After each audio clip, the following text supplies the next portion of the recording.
producers go into a DJ scenario, we really like to have control over effects and really kind of fine-tune things to where we'd like them to be. So with the V10 we have much more options.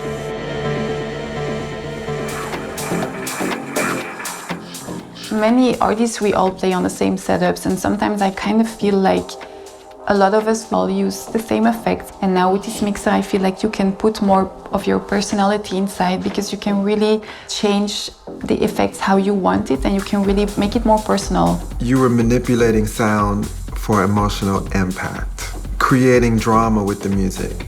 These effects are a tool for emotional manipulation. I feel like having them within the box of the mixer is actually allowing you to be way more subtle with what you're doing with them. The 4 parameters you've got for those send effects is your master level, the feedback, time, and your high and low pass. If you're a producer of any kind, you know exactly what these effects do. If you want to use a dub echo and create almost like a flanger sort of effect, you could do so. But then if you turn down the tone a lot, it'll go towards the lower frequencies and you'll get a very different result. Having 3 controls instead of just the one that you had before gives you a lot more control over those effects and how you can make them sound basically however you want them to sound. There is more settings, you can go way deeper and really work on how the effects sound.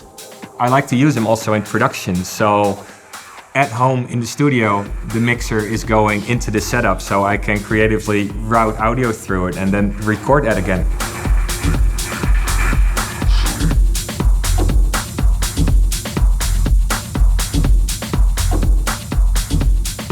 If you're a DJ that enjoys external effects, you can add them also and also map them to whatever channel you want.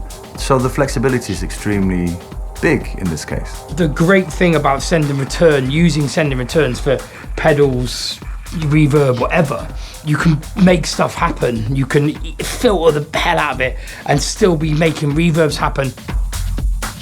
You can use these effects that you've always had, but you can use them in a different way, added to these really super clean sounding new effects, and you've got your guitar pedals as well. Say you're adding reverb to a track, and then being able to manipulate that reverb and then another effect over the top of that. It's just multiple layers of creating moments. When it's insert effect, it's one thing, it's good, but especially for environmental effects like delays or reverb, it's much better to have that send return opportunity, because it's more flexibility in a way, and it sounds a bit more musical. I feel like the beat effects are more musical effects. They can really add a lot to a track and you can make it sound completely different. The way I like to use them is to just really add variation in tracks or to create certain types of moments, but hopefully as subtly as possible. They put the beat effects button on top of the channel instead of just under the effects. So I can set something, and then if I just want to bring it in and out, it's just right there in front of me. So I don't have to constantly sort of do a lot of thinking, it's just more intuitive.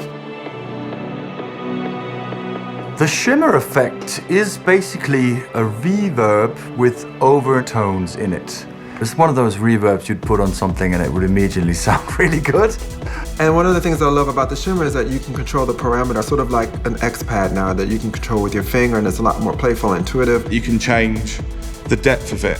So you can either be kind of quite a moody reverb to quite a wavy, dreamy reverb, just at the touch of a finger, really.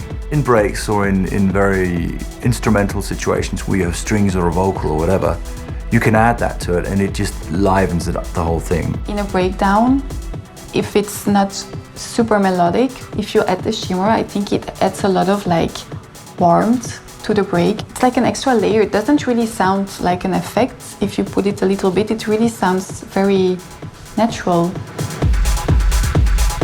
You can just control every kind of aspect that you use in DJing.